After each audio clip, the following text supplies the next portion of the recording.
এইটা আমি করিয়েছি, উপরে গিয়ে আমি দেখাতে পারি এই মানুষটা আমাকে 7 জন্মের জন্য চাই। হ্যালো বন্ধুরা, কেমন আছো সবাই? আমি প্রকাশ ফ্রম স্মার্টিং ট্যাটু স্টুডিও।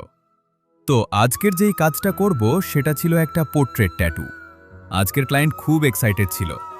তো ক্লায়েন্ট তার হাজবেন্ডের পোর্ট্রেট ট্যাটু করবে, তাই বেশি দেরি না করে কাজটা শুরু করি। তো সবাই আলাদা আলাদা কনসেপ্ট নিয়ে ট্যাটু করে। ক্লায়েন্টের ট্যাটুটা করার উদ্দেশ্য, মানুষ কিছু নিয়ে যেতে পারে না শুধু ট্যাটু ছাড়া। তাই সে এই ট্যাটুটা নিয়ে যখন ওপরে যাবে, তখন ভগবানকে দেখিয়ে বলবে এই মানুষটাই চাই 7 জনম। ট্যাটুটা করতে 3.5 থেকে 4 ঘন্টা লেগেছিল। তো দেরি কিসের? চলো রেজাল্টটা শেয়ার করি তোমাদের সাথে।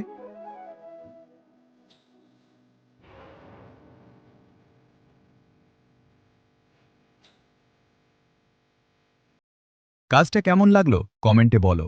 আর তোমরাও যদি কেউ ট্যাটু করতে চাও তাহলে আমাদের স্টুডিও ভিজিট করো। আজকের জন্য এইটুকুই, দেখা হবে পরের ভিডিওতে। টাটা। আর হ্যাঁ, চ্যানেলটা ফলো করতে ভুলো না।